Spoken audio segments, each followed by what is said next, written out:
guns, Bruce Daly. Thanks, Coach.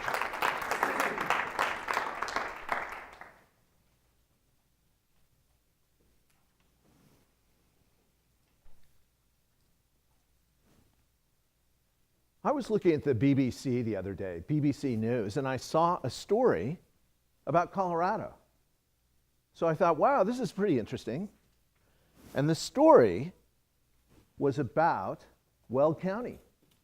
And I don't know how many people are here are aware, but in Weld County, they have a program where they're taking elementary school teachers and they're getting them concealed gun permits, and they're teaching them how to be first responders so that if there's some violent incident, they'll be able to respond quickly.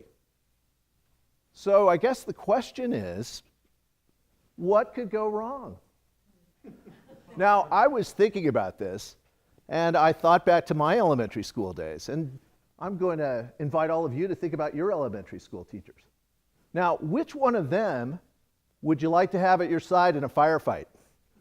I'm thinking about Mrs. Rice. Mrs. Rice was 64 years old. I'm not sure her vision was all that good.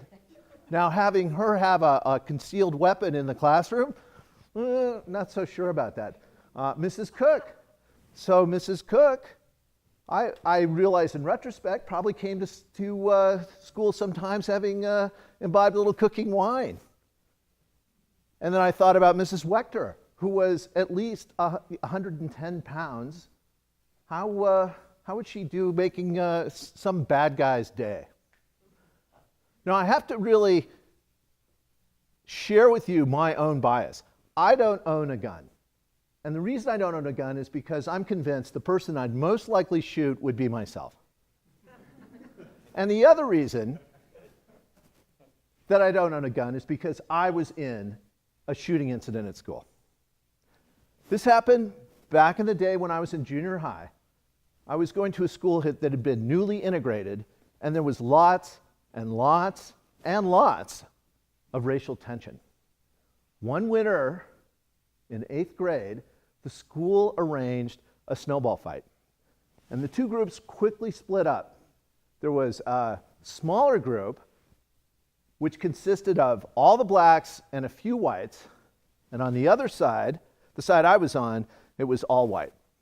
And so the snowball fight started, and one of my friends, Bruce Morrison, who was a big guy, or a big kid back in 8th grade, picked up a snowball and threw it and hit Devon, who was a little black guy.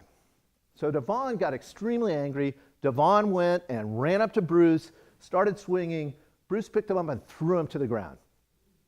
So Devon got back up and started swinging again. And Bruce did exactly the same thing. He picked him up and threw him to the ground.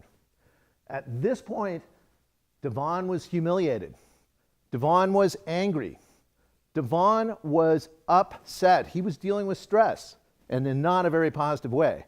Because what he did, he went into the school, he went to his locker, and he got a gun.